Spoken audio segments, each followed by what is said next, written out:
Je voulais réagir par rapport à cette question sur le compromis à l'africaine, enfin ce petit commentaire, pour dire que, voyez-vous madame, c'est justement ça qui doit changer dans nos rapports avec la France en particulier, mais l'Europe en général, l'Occident. Votre façon de voir les choses lorsqu'elles se passent en Afrique. Quand il y a des irrégularités aux élections américaines, on ne parle pas de compromis à l'américaine. Lorsqu'en France, il y a plusieurs années maintenant, lors des années Chirac, il y a eu un scandale sur des électeurs décédés qu'on a fait voter, on ne parlait pas de compromis à la française. Je crois qu'il doit y avoir du respect dans la considération que nous avons les uns envers les autres. Nous n'avons aucunement l'intention de galvauder l'opinion de nos électeurs. Le processus électoral est entamé.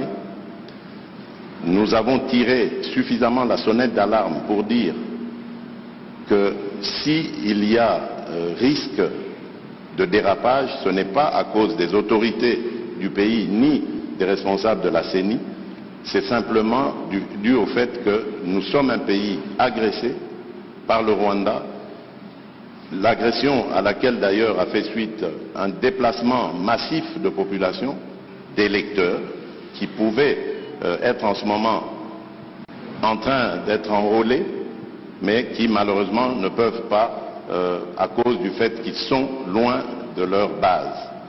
Et à cause de cela, nous risquons de prendre du retard dans l'enrôlement. Et s'il y a retard dans l'enrôlement, il y aura retard dans le vote de la loi sur la répartition des sièges, parce que c'est très important, c'est en juin qu'elle doit intervenir, pour que nous puissions ensuite aller sur un processus électoral crédible.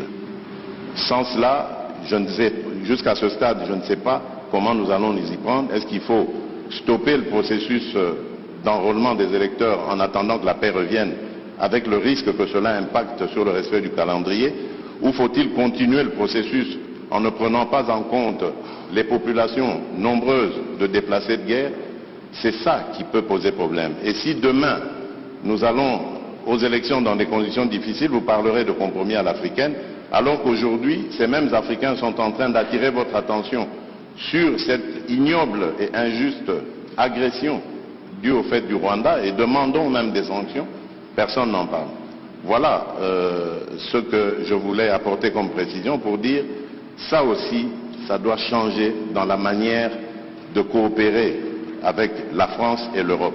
Regardez-nous autrement, en nous respectant, en nous considérant comme de vrais partenaires, et non pas toujours avec un regard paternaliste, avec l'idée de toujours savoir ce qu'il faut pour nous, et non pas pour...